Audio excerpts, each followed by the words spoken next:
आज विजु जनता दल समस्त जिला स्तरीय कर्मकर्ता पूर्वतन मंत्री पूर्वतन विधायक समस्ते आसिक जिलापाल सहित साक्षात करूँ। आपण मैंने जाचन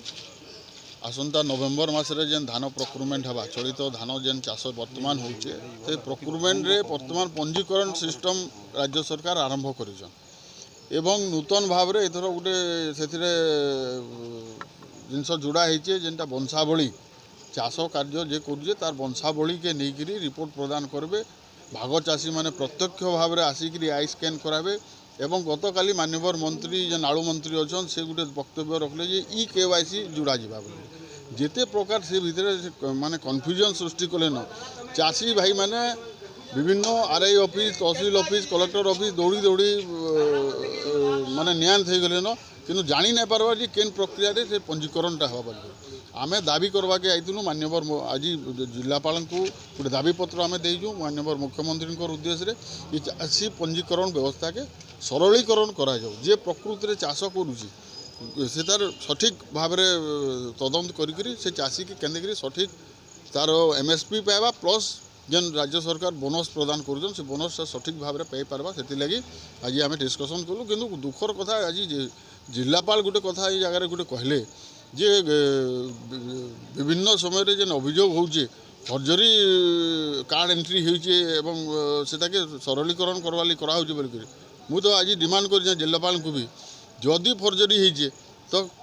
जिला प्रशासन हो कि राज्य सरकार हो कि जेन सप्लाई कॉर्पोरेशन हो जेन मान धान किना बिका प्रक्रिया सामिल होचन जेतकरी ऑफिसर भी हो कि जेतकरी मिलर्स हो कि जेतकरी लोक ए सामिल होचन कहाँ करी तार उपर उचित तदंत करा नहीं उचित तदंत करा जदि जेन माने फर्जरी कार्ड करिजन से धरा जाऊ एवं प्रकृत चाषी जान तार जेन मेहनत करुचे तार जमीन रे खरारे वर्षारे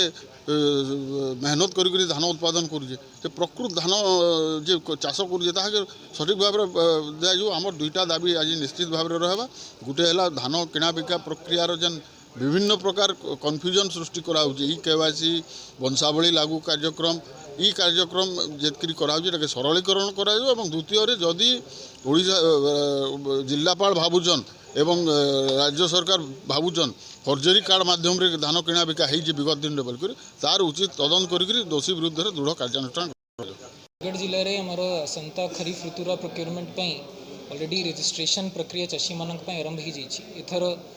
ट्रांसपेरेन्सी प्रोसेस रे स्वच्छता आने सरकार गोटे ई केवाईसी मैंडेट करा लगी आमर गला वर्ष जिते आम रजिस्ट्रेशन सेंटर करूँ ताठारू अधिक सेंटर आम करूँ जमी कौन चाषी को असुविधा होगा नहीं यार मेन ऑब्जेक्टिव रहा कि प्रोसेस रे ट्रांसपेरेन्सी आसो एथरे ऑलरेडी आमर फील्ड लेवल रे सबू जगह प्रोक्योरमेंट सेंटर रेडी अच्छी सबू जगह जहाँ भी man power plus machinery deployment कर सेटा हो जाइए चाषी मानक मो रिक्वेस्ट रही आपण मैंने आपणकर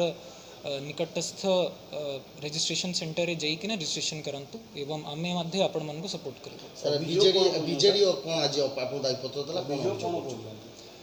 बेसिकली किसी लोक मानकर एमती गोटे मिसअंडरस्टैंडिंग रहूची कि माने एटा चाषी मानकु माने